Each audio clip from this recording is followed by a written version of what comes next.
do you care if I just kind of start out by first asking you, how did you end up here today? Like, how did you connect with Encircle? I don't know if you know anything about our organization, and maybe there's a little we should talk about there. Or I had no idea, really, to be honest, about Encircle. My manager sent me an email with your guys' information, and I thought that it was something that really touched me, and I just felt, for me, what you're doing and providing services, mental health services and support groups for LGBT youth and their families, I think it's great having it in big cities, and it's even almost more important to have it in places that might not have access to those kind of services. So it really touched me what you were doing. We feel like bringing the community and the family into Encircle helps change the community they're growing up in, so that the next generations don't have to face what the younger kids are facing now. And Absolutely. So we use volunteers a lot and just try to get those parents in. And it's been really fun to see that parents, as much as it took a while for parents to dare walk through the door, now we'll do Zoom calls during COVID where we'll have, up to 100 parents come and have discussions around how they can be better parents and more affirming of their children. I think that one of our major goals is to help people see LGBTQ people as they are, not as they were told they should see them. The sooner we can change those conversations and bring people together and help them learn to love better, I think we can create change quickly. Speaking for myself and being a mother of a gay child, when your son comes out to you, and we always had an idea that he might be gay. How old were you when you knew? Like 7? Was it 7? Yeah. It was very young. Very young, 7 or 8. Yeah. But even as a mother who is very, very gay friendly, it's a pretty.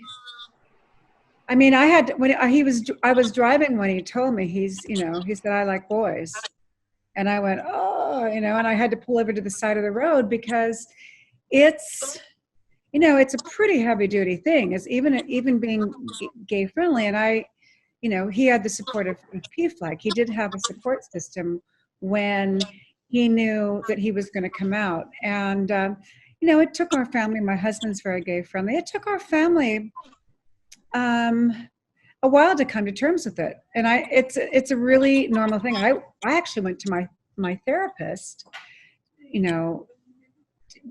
to see if it's something I said, was it something I did, even all the cliches, which are not true, but it's normal, it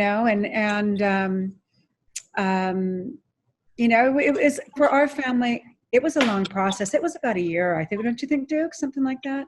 For you, it was a couple months, but maybe, or a couple weeks anyway. With Dad, it was a longer process, but look, I always say I'm one of the lucky ones. I acknowledge that I've been really privileged and really lucky that I didn't have to go through what a lot of kids go through, which is why I've tried to give back and be an activist. I think now, because we've had so much progress, people think, it's kind of a done thing, the whole kids being, thrown out of the house. But in most of the country, that is not the case. And I think it's important to remember that while gay rights or LGBTQ rights may be sort of, popular and accepted in New York and California, it's still not very accepted in a lot of parts of America. So. Right. So how many years? So you came out at 8. Did you tell everyone? No. Just your mom? I started figuring it out when I was 7 or 8, but I didn't come out until I was 14. See, and I look at that and I think a 14-year-old being able to be authentic and own who they are, it amazes me, right? I think it's extremely brave. And the youth who come to Encircle, to come out in a community like mine, I just think, man, if we nourish them and take care of these kids, who will they be when they grow up? If Yeah, they have exactly. that kind of, that's kind of an authentic soul. I mean, I think it's wonderful. It's true that if you can give them that support from a young age, from the time that they start, understanding themselves, it can have the effect that can have, the positive effect is immeasurable. What advice would you give parents, if you could go back and say, hey, when Duke came out, I wish I would have, or things that we did do that were great? Because I think that's what most of the people who come to Encircle are asking is, how can we be better parents? I think the one thing that Duke said that stuck with me, that helped me, was my sexuality does not define me. And if you can keep that in mind, I think it makes the process a lot easier. Because even for me, it's a pretty heavy-duty process to go through. I'm not going to lie. And now I can't imagine having a straight child. To be honest, it's all perfect, the way it is. I will say too, I mean, as much as I'm not a big fan, I think social media has its upside, but I'm not a big fan of it. But because at the time we were living in France and he had no like-minded teenagers, no support group. We were up in the countryside, and he was on the phone with PFLAG. He was on the phone with or on Facebook with a community of people who were there to support him. Yeah, I mean, I think social media is just, it's obviously changed the world in some negative ways, but also in some great ways. And that's why I am hugely grateful to PFLAG and organizations that provide resources online. But I also think, of course, if you can have that in-person connection, it's that's even more powerful. What you're doing and having these support groups and therapy sessions, and it's so needed. I do think that those support groups are probably one of the most important things that are happening at Encircle, because for me, what I think happens is these youth walk into one of these groups, we call them friendship circles, and they look around the room and they see all of these other awesome youth just like themselves, and they all of a sudden go, well, if they're gay and I'm gay, we're all okay, because they're awesome people that they would want to be like, rather than staying home and having this secret or not finding connection again. And so you just love to see these youth come together and bond together and know that they'll have friends through life. When you meet people in person, it sort of takes away the mystery. And I think if you meet, and this is not just for LGBTQ people, for straight people, who meet LGBTQ people, by meeting them in person and getting to know them and talking to them and having a dialogue, you realize that they're just like anybody else. Your sexuality is just or your gender identity is just a component of who you are. Right. Well, and one thing that I have felt since Encircle and getting to know hundreds of queer youth is, I'm like, these are some of the most beautiful, kind, talented, artistic people I'll ever meet, right? And that we choose to ever make them feel shame for who they are, where now, if anything, I would call it a God thing. People have been LGBTQ since the beginning of time, and they always will be. So why as society do we choose to make them feel any less than, when maybe we should be, doing quite the opposite? And Duke, can I ask you on this, and I hope I can ask it correctly. So in that process of, you tell your mom you're gay, you tell your dad, and it takes time for them to work through that. Like, how did you work through that personally to say, I love who I am. I'm want to love this part of me and be happy with it. And like, what is that like? And maybe if you were talking to a kid who were back, 14 again, what would you say to them? For me, it was learning more about history and learning more about, role models and people, Harvey Milk, There was actually a great monologue that, Larry Kramer, the LGBTQ activist who passed away recently, he wrote a great monologue in a play he wrote called The Normal Heart, where he listed all of these people throughout history that have been gay, royalty, politicians, Alan Turing, who cracked the Enigma code in World War II, basically was single-handedly responsible for winning the Second World War. By learning that there are people throughout history that are like you, that were like you, and that they were successful and they were smart and they were, creative. Leonardo da Vinci, Michelangelo, I think you learn James Baldwin.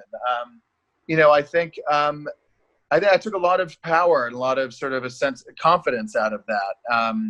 And I think, it doesn't just have to be famous people. And yet another reason why I think just meeting people in your community that you like, and you're like, oh, well, I want to be like them, and they're gay or they're trans or they're lesbian.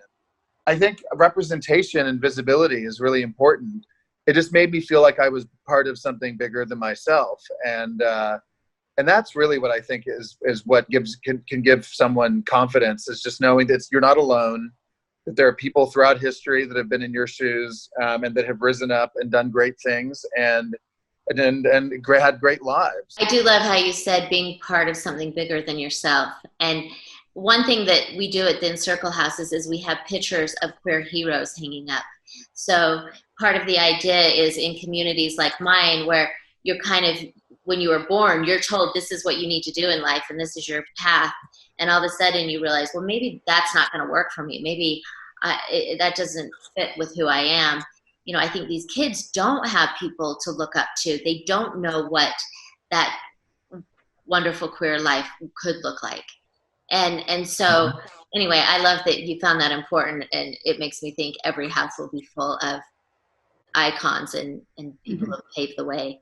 When you sort of take that mystery away and you see LGBTQ people as they are versus some sort of mysterious thing that you've been taught to be afraid of or not understand, I think that's the key to getting rid of a lot of the misinformation and misunderstanding that's out there. So, yeah. Belinda, go ahead. No, I was just like listening to him. Yeah, I'm just proud. What can I say? No. I think it's when people come together, that's when, and they understand, that's when the love comes and the things change. 100%. So Belinda, give us some more advice. Can you tell parents, youth, what are things that you've really learned on the journey? That it is nothing you did or said. I mean, that's probably number one. But I had to hear it. That was still kind of the stereotypical thing, like I said, that probably classic,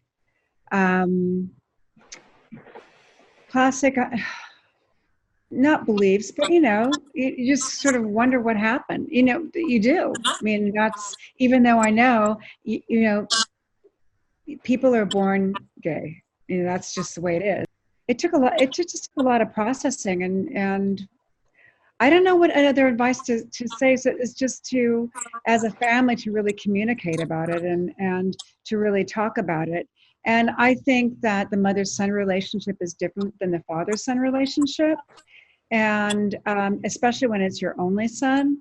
So is to let them go through what they need to go through on their own. But I would say communication is probably questions. When did you, I had a whole lot of questions for him when he came out, like, when did you know? He said he knew when he was watching Casper the Friendly Ghost movie. Oh my God. He was in love with the boy and not the girl. And there are like a few things along the way, which I remember when like I mentioned, we were living in France, and I'd have to go to the States to go to work, and he'd go, "Mom, can you bring me back Sleeping Beauty dress or Snow White dress?" And I was like, "Sure," and I thought, well, that's a bit odd, but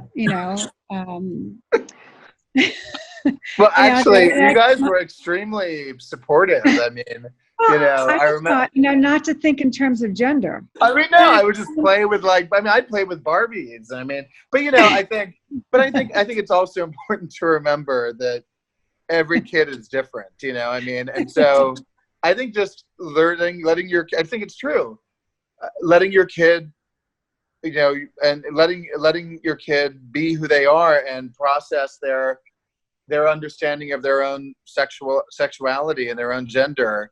I think that's something that a lot of kids go through, and I think it's important just not to suppress that.